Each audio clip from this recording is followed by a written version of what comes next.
The United States military says that Kuwait has accidentally shot down 3 American fighter jets in that tiny country as they were engaged against Iran in open air-to-air combat. This shows just how chaotic the wider situation has gotten in the Middle East just days after the American-Israeli campaign against Iran started. Now, this attack in Kuwait saw the Iranians actually fly fighter jets themselves into that country alongside drones and missile fire. And the Kuwaitis mistakenly thought the American fighter jets were enemy aircraft. That's according to U.S. Military Central Command that says all the pilots on board safely bailed out and are now receiving medical care. But Iran has widened its list of targets as following. They today attacked refineries in both Kuwait and in Qatar and in Saudi Arabia, including its Ras Tanur facility, which can process 500,000 barrels of crude oil a day. And this is starting to become a worry for analysts who say that global oil prices could spike even higher if the flow of oil is disrupted out of this crucial region. Already, we have seen attacks on shipping in the Strait of Hormuz. That's the narrow mouth of the Persian Gulf through which about 1/5 of all oil traded passes. And the Omanis today said that another ship came under attack off their coast by a drone boat which carried explosives. That boat exploded, sparking a fire on board that vessel, and killed one of the sailors, who was an Indian, on board.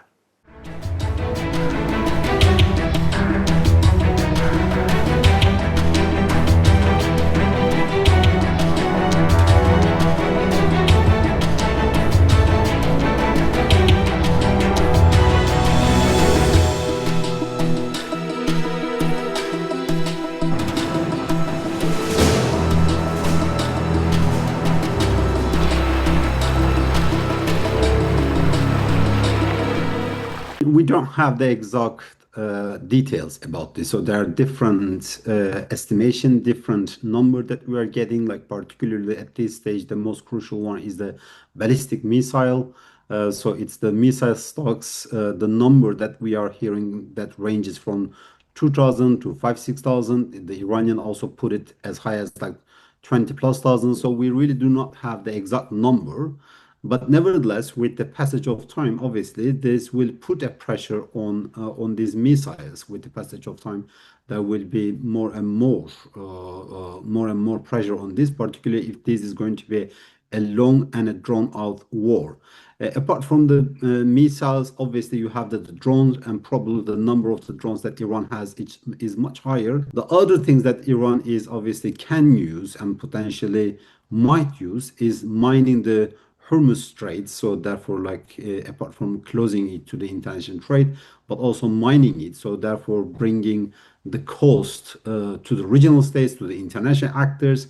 So this is also a possibility that Iran can utilize as all of them as part of this asymmetric warfare, but also combined by now Iran's growing sense of existential threat, the survival, the existential crisis that it is facing, both for the regime, but also for the collapse of the state authority in total.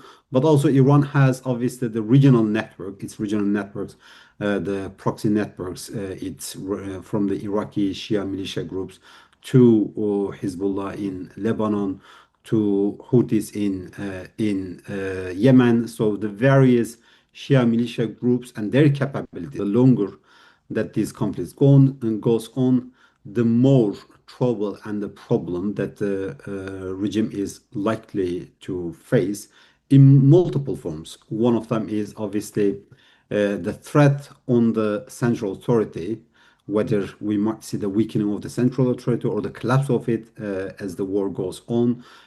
So even if it doesn't collapse, it might be that it can lose more and more the control of the periphery, while at the same time concentrating on in the heartland. But I think with the war, with the airstrikes, it is difficult to see a scenario in which we will see the large protest types, because that is like more risky and more difficult. The analysis should be more grounded. It's unlikely that a regime change can happen through the airstrikes alone, through the air air force alone. So this is unlikely to happen, particularly in a country like Iran, in which the regime is quite institutionalized, is quite widespread, with decentralized network of power that has been widespread across the country. So therefore, a regime change scenario in the short span of time, it doesn't seem to be a very plausible one. But however, the regime transformation, the regime weakening, the regime emerging highly weakened is a likely scenario, and that depending on the perception of the weakness of the regime, that might trigger different domestic groups. Well, it is already becoming quite widespread, and I think this is precisely the strategy that Iran thinks that is the only strategy that it can put enough pressure on Trump, particularly, to change the course of the action. Because right now, the only person that can call off this war or end the war is a Trump. And I think that is the actor that Iran is aiming at through various forms. First, by attack on the Gulfs. Obviously, the calculation probably in Tehran was that the Gulf actors will see the consequence, the cost of these attacks. So therefore, they will engage in more lobbying of Trump to end the war. And similarly, by attacking different, or by closure of the Hormuz, given that around 20% of the international oil trade that goes through these straits. So the impact of this will be more on international energy prices, or on international economy, might be another factor that will push Trump to rethink its action.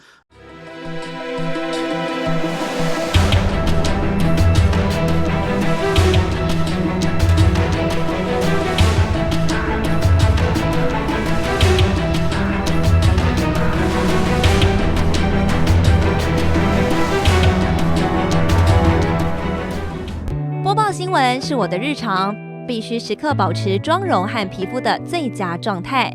当来到人生中最重要的时刻，也是 KS 逆时奇迹帮助我轻松驾驭，闪闪发光。KS 逆时奇迹活肤露全效精华、精华霜，多达5种 EGF 6大冻龄关键成分，保湿效果让我非常满意，小细纹也不再困扰我。我就是我自己的最佳女主角。KS 让我从容自信，光彩动人。我是我人生中的大女主，我的最爱我做主。